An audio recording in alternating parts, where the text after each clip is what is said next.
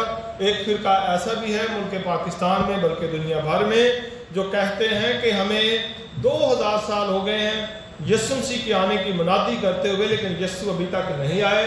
لہذا اپنے چرچوں میں یسوع کی آمد ثانی کی منادی بند کی جائے کیونکہ یسوع نے اب دوبارہ نہیں آنا. پطرس کے خط میں ایک بڑی واضح طور پر یہ آیت لکھی ہوئی ہے. اگر آپ میرے ساتھ دیکھیں دوسرا پطرس کا خط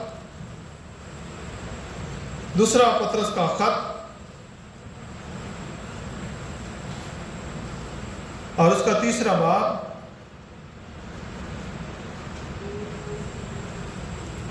اور اس کی پہلی آیت سے میں پڑھوں گا, ذرا آپ توجہ سے سنیں.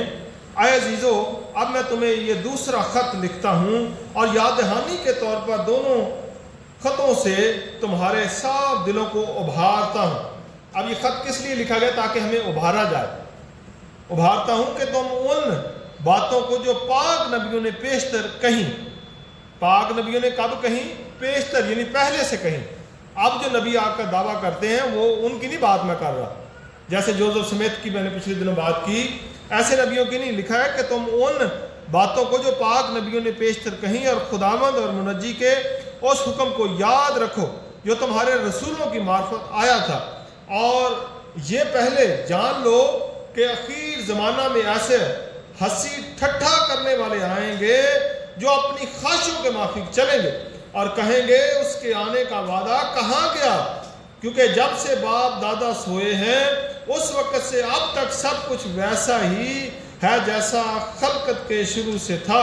وہ تو جان بوجھ کر یہ بھول گئے کہ خدا کے کلام کے ذریعے سے آسمان قدیم سے موجود ہے اور زمین پانی میں سے بنی اور پانی میں قائم ہے. انہی کے ذریعے سے اس زمانہ کی دنیا ڈوب کر ہلاک ہوئی, مگر اس وقت کے آسمان اور زمین اس کلام کے ذریعے سے اس لیے رکھے ہیں کہ جلائے جائیں. وہ بے دین آدمیوں کی عدالت اور ہلاکت کے دن تک محفوظ رہیں گے. آئے عزیزو, یہ خاص بات تم سے پوشیدہ نہ رہے کہ خداوند کے نزدیک ایک دن 1000 برس کے برابر ہے اور 1000 برس ایک دن کے برابر ہے. خداوند اپنے وعدہ میں دیر نہیں کرتا جیسی دیر بعض لوگ سمجھتے ہیں, بلکہ تمہارے بارے میں تحمل کرتا ہے, اس لیے کہ کسی کی ہلاکت نہیں چاہتا بلکہ یہ چاہتا ہے کہ سب کی توبہ تک نوبت پہنچے. لیکن خداوند کا دن چور کی طرح آئے گا.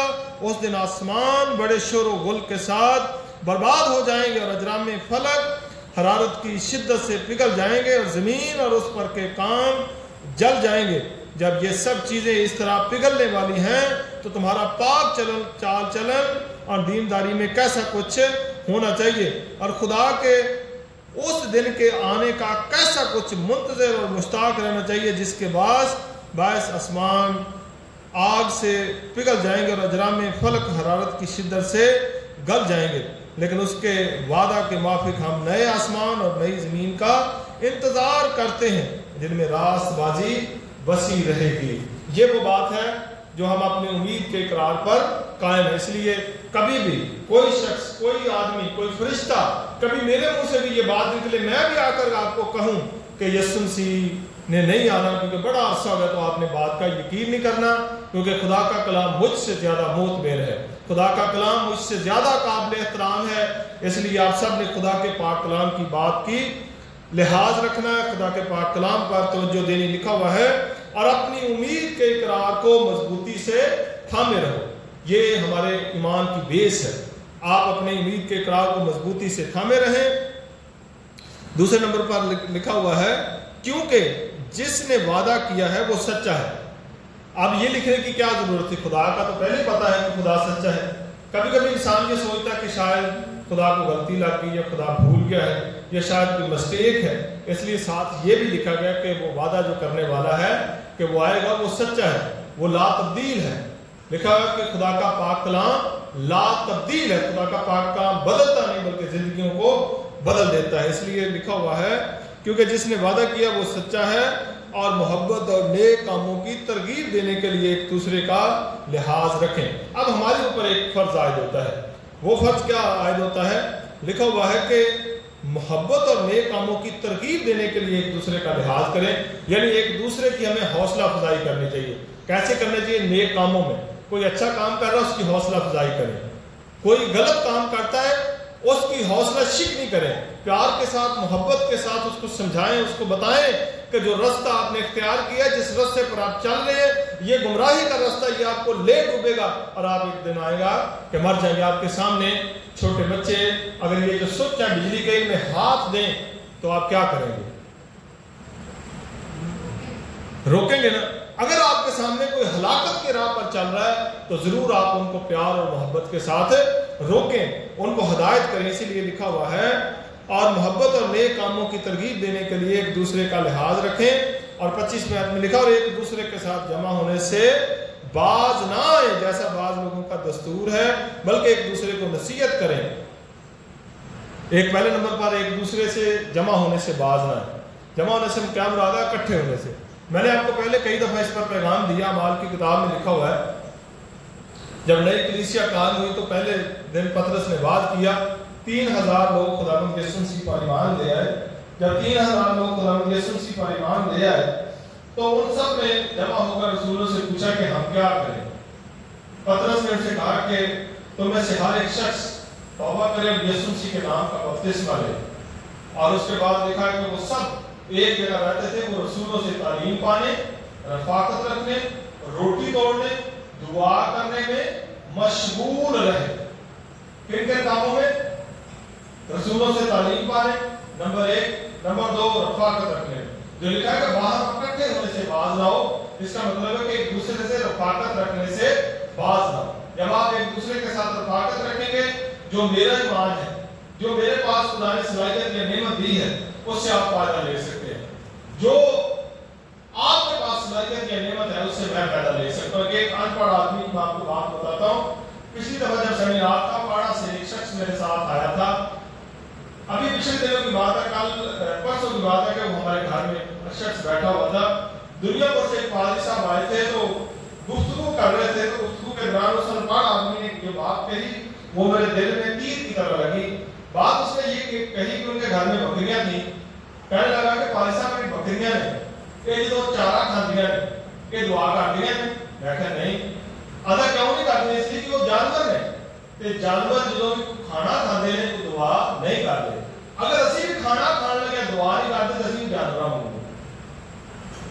دربار بندہ نے گل نے بڑی بڑھیا کی تھی، اس لیے پاک کلام نے کہہ لکھا کہ ایک دوسرے کے ساتھ جمع ہونے سے باز نہ آئے۔ جب آپ ایک دوسرے کے ساتھ جمع ہوں گے، بیٹھیں گے، رفاقت رکھیں گے، سیکھنے والا کوئی نہ کوئی چیز لازمی سیکھ لیتا ہے۔ اس لیے اپنی تربیت اور اپنی نصیحت کے لیے، اپنے ایمان کے تحفظ کے لیے، اپنے بچوں کی تعلیم و تربیت کے لیے ایمانداروں کے ساتھ، جو صحیح ایماندار ہیں ان ایمانداروں کے ساتھ رفاقت رکھیں۔ کیا لکھا ہوا ہے؟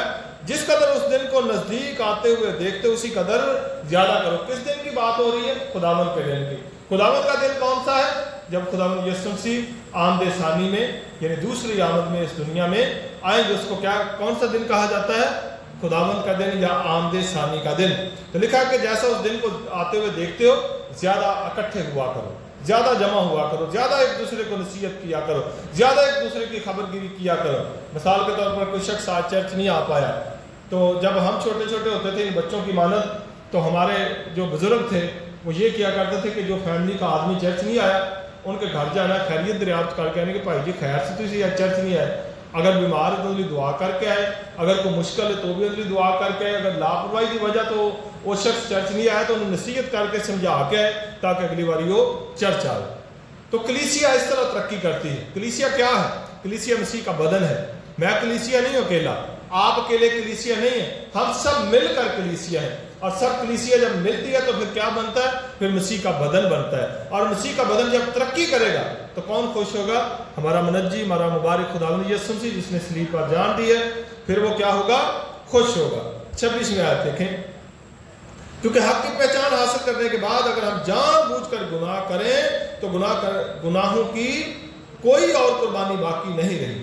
اب ہم نے حق کی پہچان حاصل کر لی، سچائی کو ہم نے پہچان لیا، لیکن اب بھی ہم جان بوجھ کر گناہ کریں، اب بھی ہم جادو تویز اور ایسے لوگوں کے پاس جا کر بیٹھیں، ایسے لوگوں کے ساتھ تعلق رکھیں جو گمراہ اور ہمیں بھی گمراہ کرتے ہیں، تو پھر سمجھ لیں کہ گناہوں کی کوئی اور قربانی باقی نہیں ہے. یسوع نے ایک دفعہ آپ کو نجات دے دی ہے. اب وہ دوبارہ جب آئے گا تو وہ ایک منصف کی حیثیت سے آئے گا. ایک مثال آپ کو سناتا ہوں. ایک شخص تھا، اس نے سفر کرتے کرتے دریا کے کنارے سے گزر رہا تھا، تو ایک شخص اس نے دیکھا کہ دریا میں گر گیا. وہ گیا، چھلانگ لگائی اور اس نے دریا سے اس کو باہر نکال دیا، اس کی جان بچا لی. وہ شخص اپنے کام چلا گیا، جس کو نکالا تھا وہ اپنے کام چلا گیا.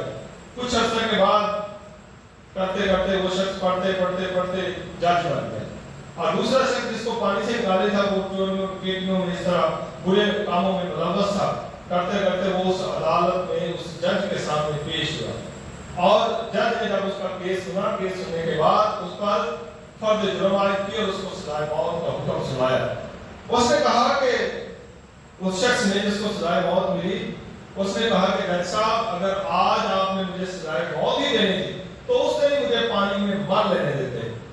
تو اس جج نے جواب دیا کہ اس وقت میں ایک نجات دینے والا، ایک بچانے والا تھا، لیکن اب میں منصف کی حیثیت سے بیٹھا، منصف کی کرسی پر بیٹھا اور مجھے فیصلہ کرنا ہے.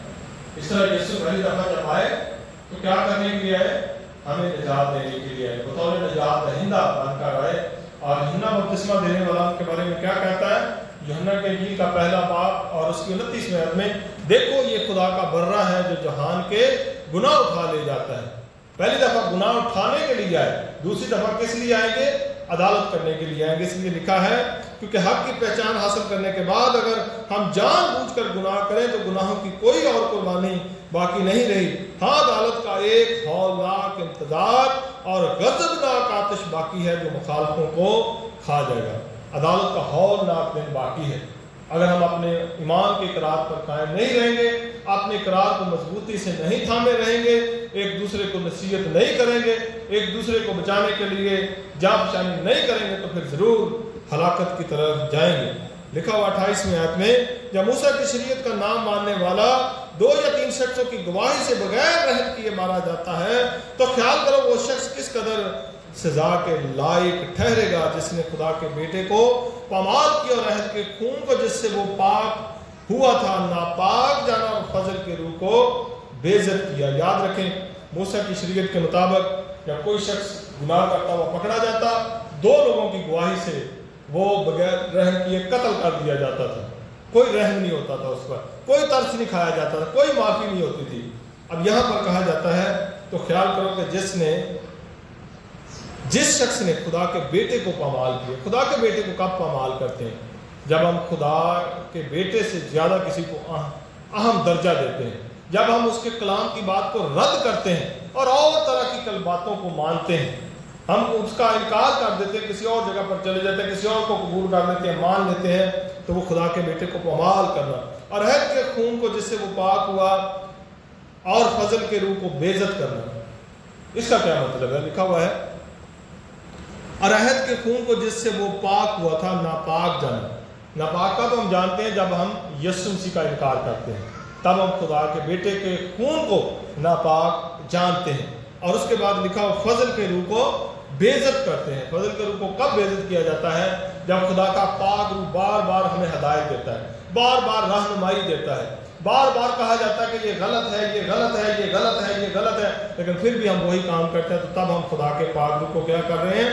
بے عزت کر رہے ہیں. اس لیے اپنی زندگی میں خدا کو، خدا کے بیٹے کو، خدا کے پاک کلام کو اہم اور اول درجہ دینا چاہیے. اور آپ کی اور میری زندگی میں خدا کے علاوہ کسی اور کو اول درجہ اور اہمیت حاصل نہیں ہونی چاہیے. جب ہماری زندگی ایسی ہوگی تو خدا کو یہ زندگی پسند آئے گی اور خدا کو ہم خوش کرنے والے بن جائیں گے. آخر میں چیلنج آپ کو دیتا ہوں. ہمارے لیے آج چیلنج کیا ہے؟